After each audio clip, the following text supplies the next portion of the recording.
repeated so many times, that is how many times Michelle used the word recent in her installation. So,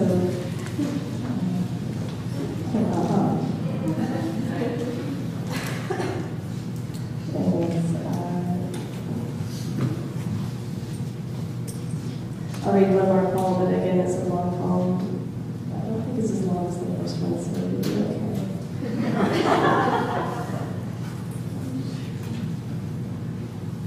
And aside from the very first piece of portion of it, Cameron and State Department and I did a beautiful job of this section of the book that's coming out in September. Is it 29? Is it bad? How's it? I'll just leave it. Leave it. I don't think I'll fix it. I can hear.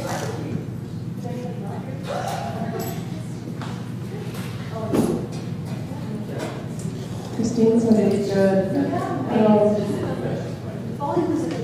Is it better if I'm like this? Yeah? Yeah. Very good. Okay. All right, so that's very strange to switch from a mic to another. All right. Pulse. She is right-handed, left. Retain the language, not the visual side. She is hungry. She is nilled by now. She is a note hung over a bed, a metal trolley and swinging doors. She is semi-prone and steady, and there are lights, bare lights. She is on, off, oxygen ventilation. Reeled, rocked, wet tangles of hair, her hands swept over a bright eye. She is making it all up. Can't possibly see through a retinal slit out the dilated corner of. Before running a nightshade and wormwood in a topiary maze. Before hawthorn punctures her arm, poison-tipped.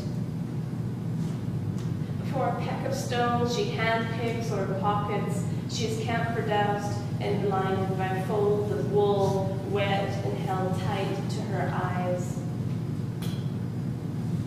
Before his screen and clips in the red light and darkening, his hands pressed forward to the switchboard and mirror apparatus of the in, out, and charged. Before her fluoroscopic diet positive and the smell of two kinds of heat, nothing left hidden in her body. Before and after, there is only this, four corners to a room and the others pounding at the door. Two. Corset unstrung. She frets and swirled thick tympanic rum on fit of warm cordial and plump wine, and her wish for nothing but a tumbler of cold water. Fog wiped from a looking glass. What should be her face isn't.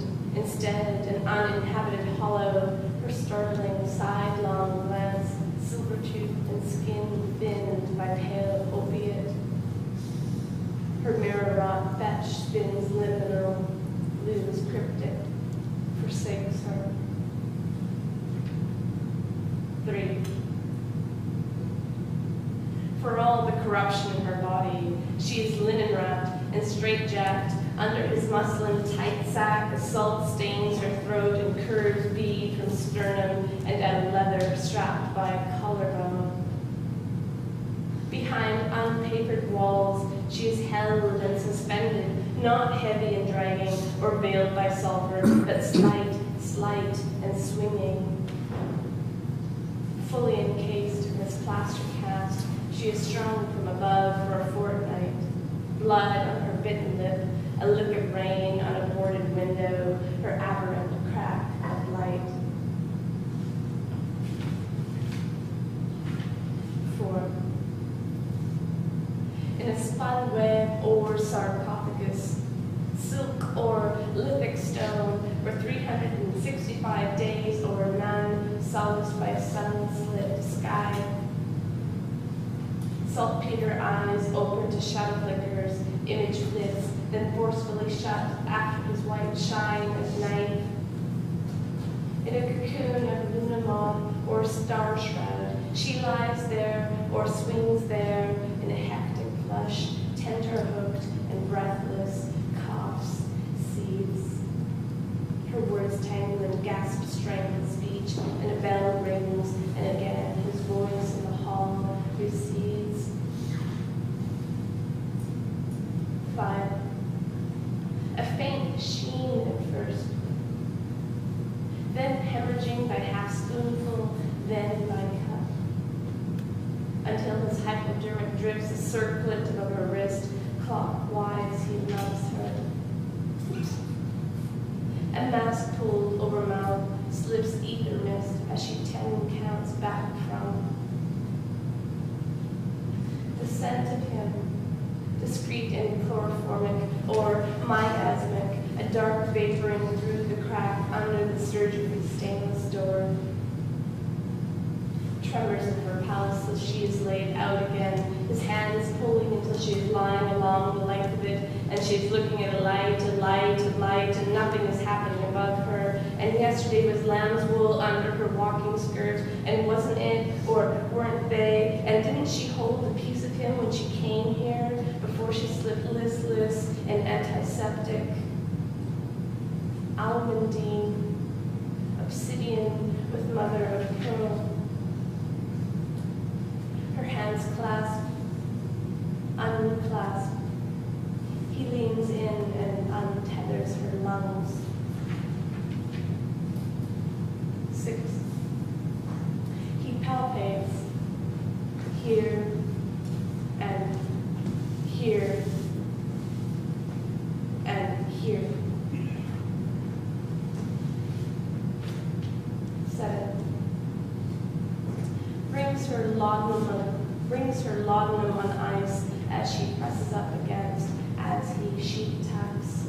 He misses her in the morning.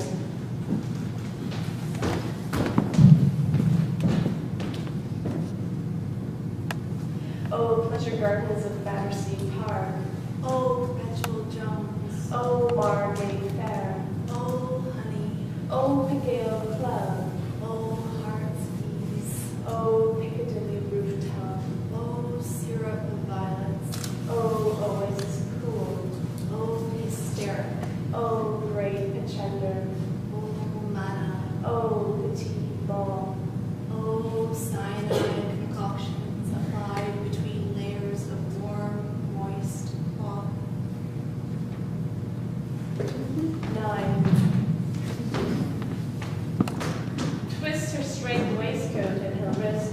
Strap her hemlock pasteboard pocket flasp until she weakens, swoons, a sang-froid somatic apparition in the claptrap of spinning rooms and partitioned halls. 10.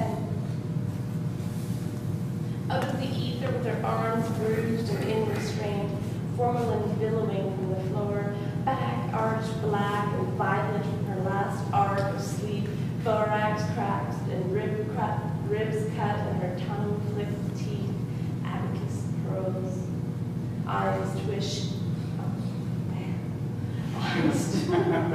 eyes twitch a basic or semaphoric under his hanging filament, a grief-rattled lung rasp, proof of a vessel of pine planks and turpentine perfume, stripped raw and all serif, her night viscera, her white gown split. 11. Fresh catskin wound around her chest. She is shiverlet from slick, wet fur, mouth agape and panting, her fingers in slipped as white witch, back rendered tallow and smoldering pitch. Drop-attacked and camper-shocked cataleptic, she swallows oarhound and tar feather and cod liver oil. Good night, good night, good night.